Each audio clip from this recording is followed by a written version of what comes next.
Without further due delay, allow me to announce the result.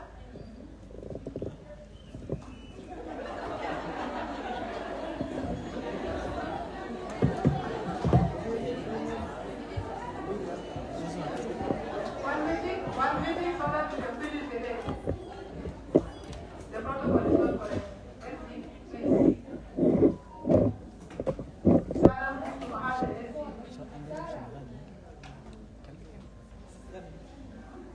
Yes. Then let's go back to that and the little Hura. Okay. Official declaration of election results. Election date, 31st July 2026. Venue, Dembish Hotel, Juba, South Sudan. One meeting. We will start with the positions which are unopposed. The Electoral Committee further certifies that the following candidates were validly nominated and no objection having been received within the prescribed period were elected and opposed in accordance with Waass election rules and procedures. The position of Secretary General. Advocate Bakita Alfred Obano.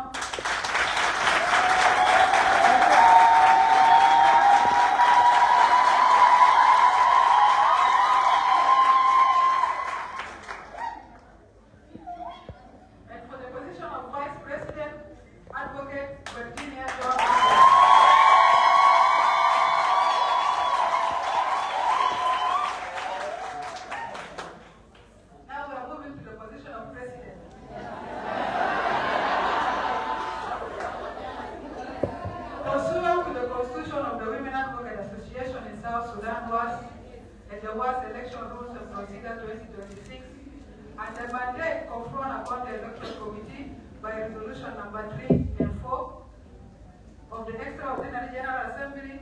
The Electoral Committee hereby declares the official result of Waass executive election conducted on 21st July 2026. Following the completion of polling, counting, and tallying of votes, the Electoral Committee certifies the result as follows. Office of the President, candidate, Advocate Emily Salvador Lalu, votes obtained 2.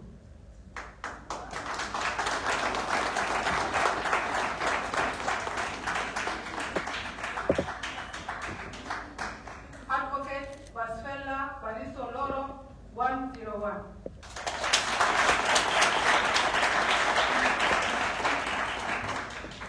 Advocate Sarah Paul Okun, 79.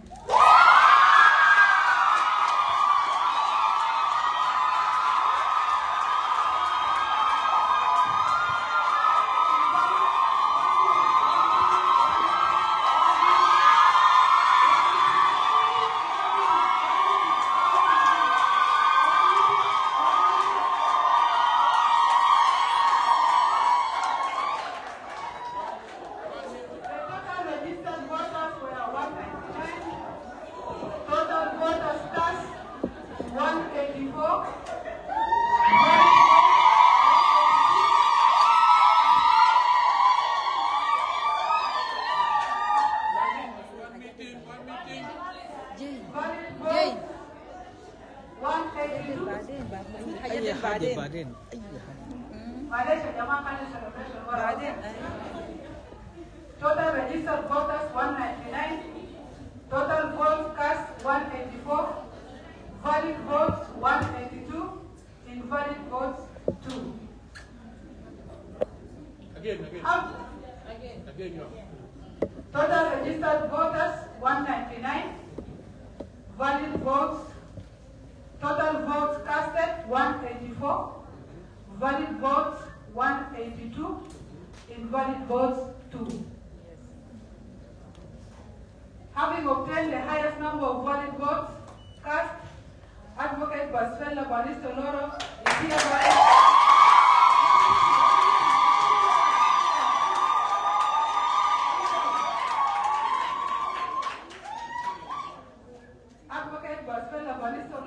hereby declaring duly elected as President of the Women Advocacy.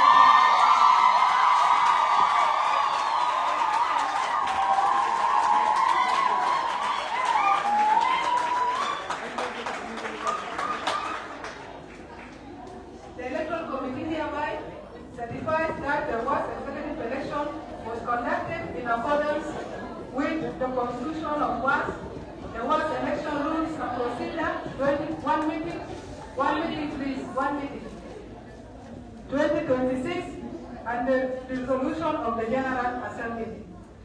This declaration constitutes the official declaration of the Waass executive election result. We are going to have 7 days for appeals or objection by any other candidate. Currently, we are going to give certificates to SD, to the SD and Vice President and the President. You all agree? After that, the Vice President, the Deputy Chairperson for Electoral Committee will have a small announcement and remarks. Then from there, she will give a floor for the President to give her speech. And after that, I will conclude with my speech.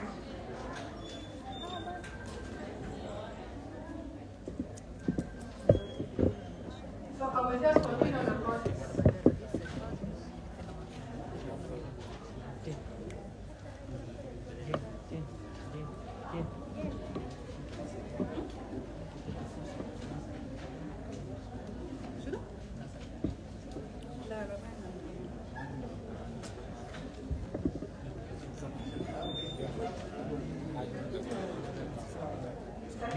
This certificate is proudly presented to Advocate Bakita Alfred Obama in promotion of the election.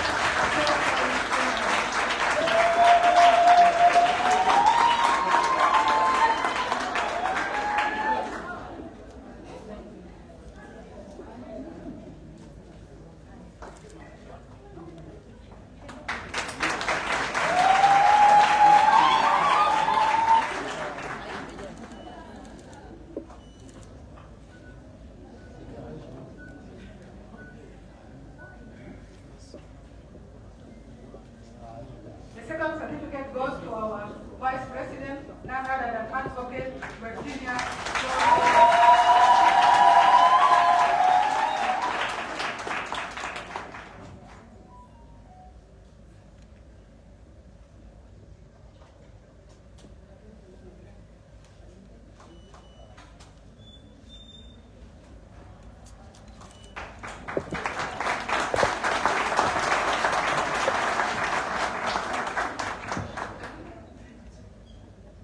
As you can see, all the other certificates were printed ready. But for the President, the Obama had the intent and none of could have been who's going to win the election. So, the last certificate goes to Advocate Pasfella Vanessa.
After the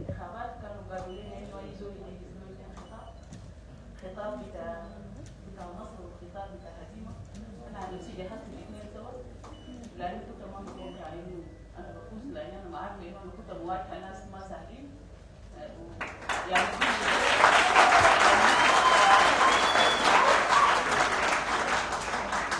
فاول حاجه انا بشكر ربنا.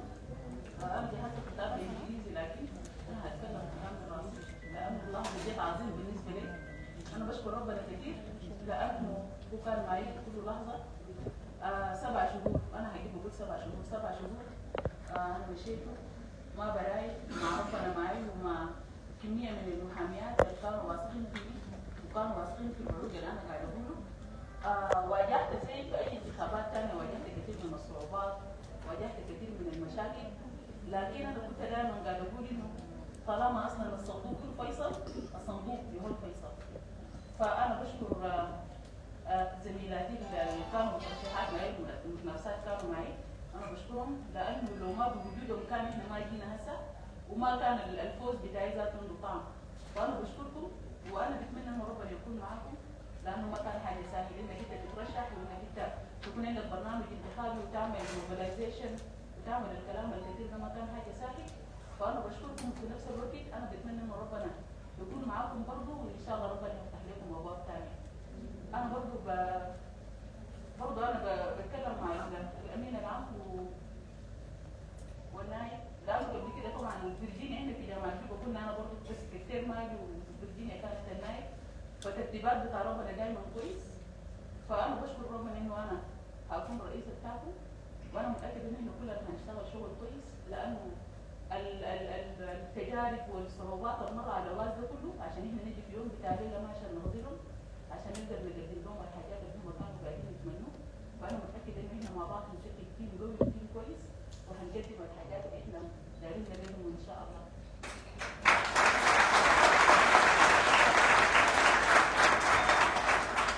بالنسبه للسبورت بتاعي انا بشكركم جدا، انا بشكركم جدا لانه انتوا كنتوا في معي في الاوقات الصعبه، في الاوقات اللي انا كنت حاسه ان انا فيري داون، كنتوا معي بتليفونات برسائل.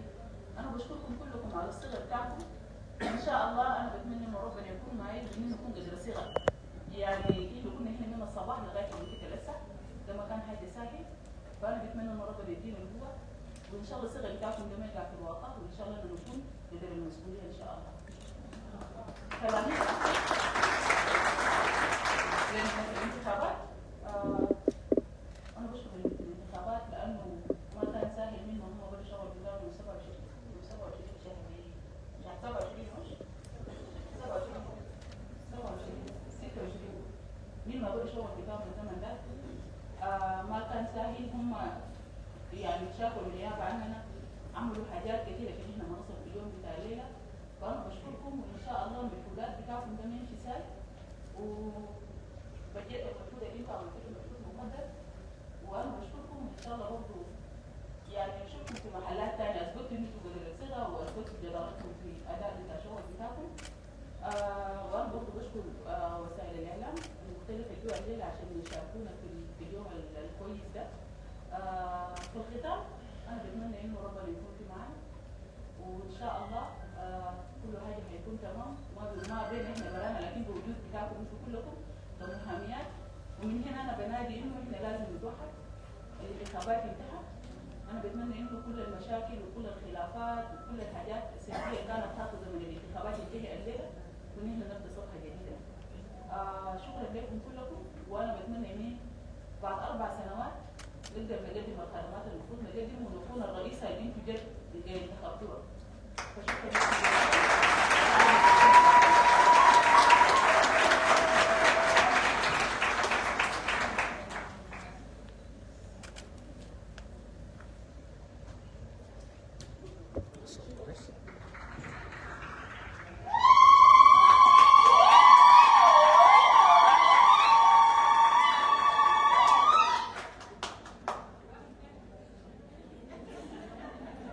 As we have agreed with all the candidates,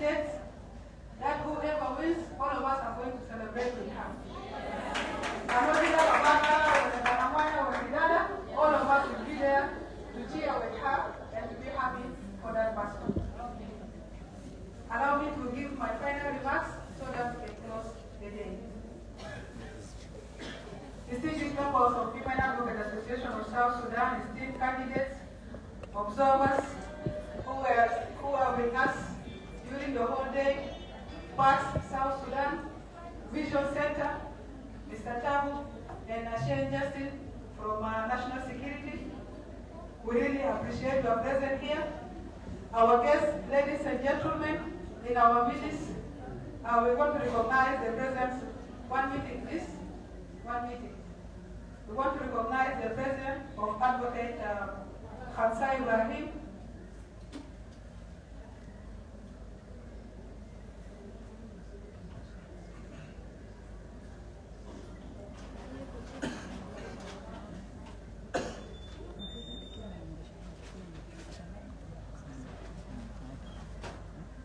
We want to recognize the presence of Advocate Khamsa Ibrahim in our midst, who is the chairperson or president of the Central Committee within the Bar Association, and all the protocols are here are kindly observed. As we conclude the Waass electoral process, I would like to express my sincere gratitude to every member who prescribed in today's election. Your presence, patience, and commitment have demonstrated our association's strength and our shared belief in democratic governance.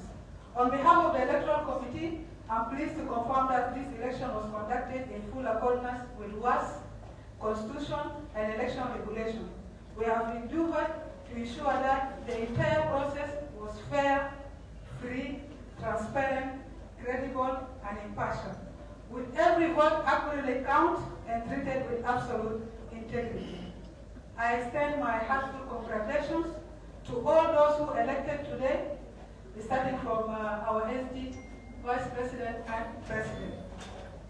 Your election is both a great honor and a profound responsibility, and confidence placed in you by our membership calls for the dedicated leadership, accountability, and selfless service to the association.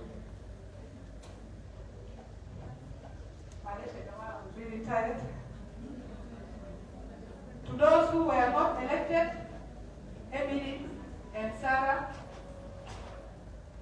I commend your courage and commitment in stepping forward to offer yourself for leadership. You are given an exemplary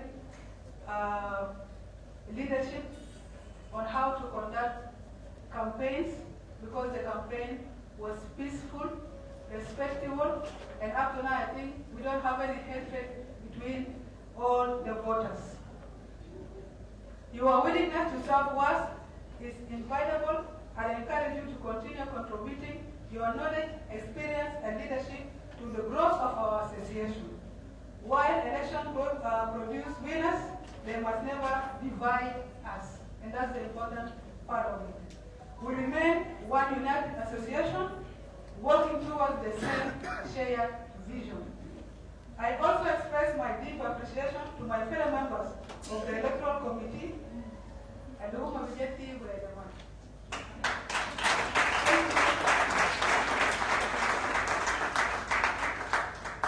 And also to our observers, those who were from today, from morning, early morning up to this time, our honorable candidates, Nasbikana Kubar,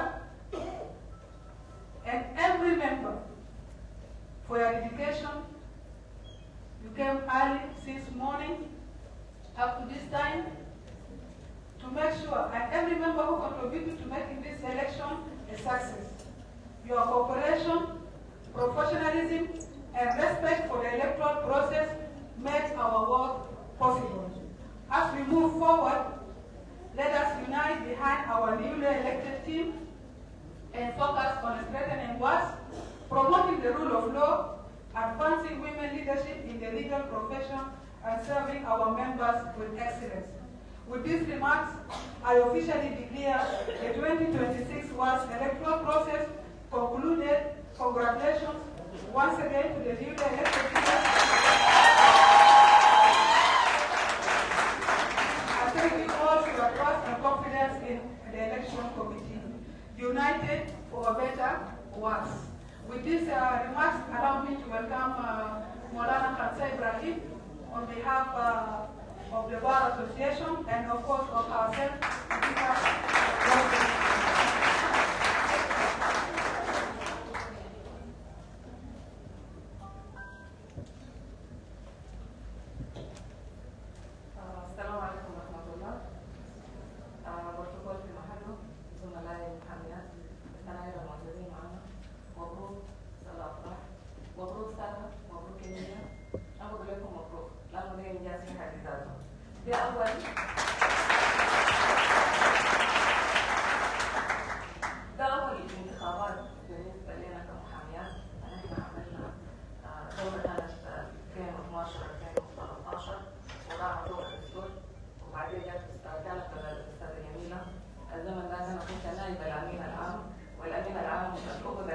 الوردود ده 2013.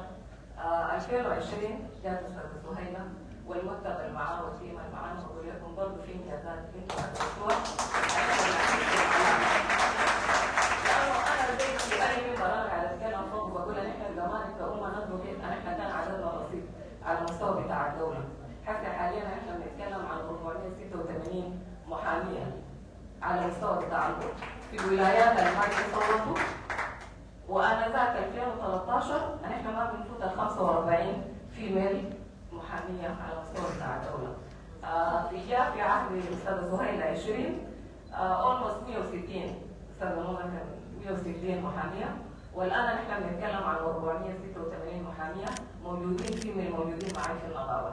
لكن الآن صوتوا لنا 199 لما نحن بنطرح إنه ناس الولايات ما موجودين معانا حتى حاليا، والناس المشتغلين في وظائف أخرى في منظمات لكن أو في القضائية لكن مسجلين معنا في السيستم كمحامية.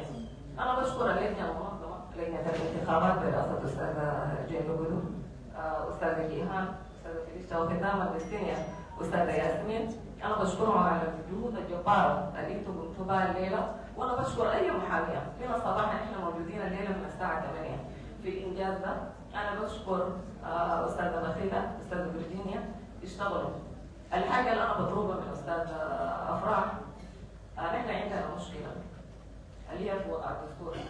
نحن ساعة وضعنا الدستور ما كان في عدد كبير، فأنا بطلب أن احنا كجنوب الأسمبلي نحن دايرين أن احنا نكون لجنة عشان تقدر تنظم لنا الدستور بتاعنا. في مادة واحدة نحن ما مظبوطة اللي هي المحاميات، نحن ما خصصنا المحاميات هذا. هل هي المرخصة والتريننج عشان يكون عندها حق التصويت؟ فده فور اكزامبل يعني نحن لازم نشتغل عليه في الدستور. أول مجهوداتك أستاذ أفراح لازم تغير لنا الدستور شوية، يكون في لجنة. نحن بنقول إنه تكون لجنة عشان نقدر نغير الدستور. في الختام أنا بشكر كل المحاميات الموجودين من الصباح الليلة. أنا بقول لكم شكرا، اشتغلوا. نحن في النهاية ما قاعدين نقول نحن مين للدور معين، لكن نحن عايزين نخدم ومنتوكين. وأنا كنقابة رئيسة بتاع السنترال كوميتي أنا موجودة معكم كفيميل ومؤسسة من ادفوكيت إنه النقابة تكون معكم تحت امبريلا رابطة بتاعت المرأة المحامية. إن شاء الله نكون على قدر المسؤولية ونعمل سويا إن شاء الله، لأنه في قضايا بتاعت رأي عام مرات بيكون المواطن البسيط ما عنده حاجة بالذات في الجي في.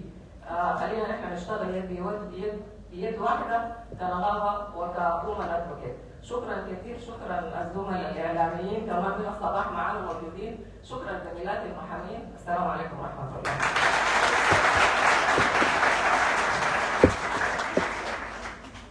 With these few remarks, just a word of thanks to everyone, to the electoral committee, to the candidates, to women advocates, to the agents. You really gave an exemplary kind of leadership. I'm even speechless to say whatever I want to say, because as much I'm glad that this process is done, we really went through a hectic period of time. So from there, I applaud the members, committee members, for their resilience.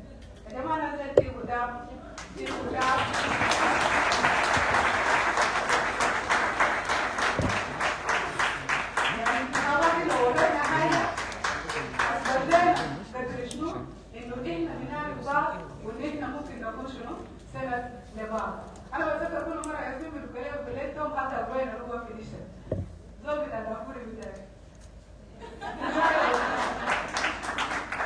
And also, each and everyone who contributed in any way or any means to our media team, to our, I don't know if I'm allowed to announce it, but to our authority concern. أنا بقينا نركز منهم كل يوم هناك.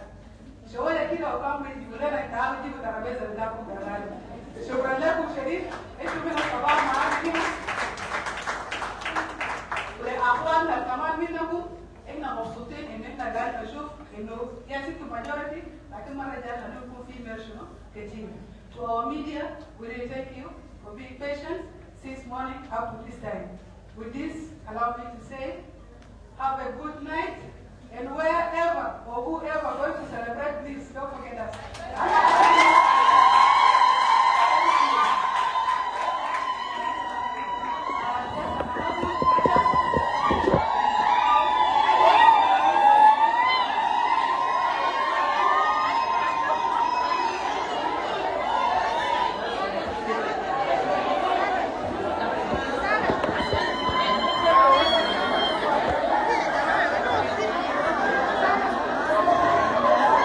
الجديدة.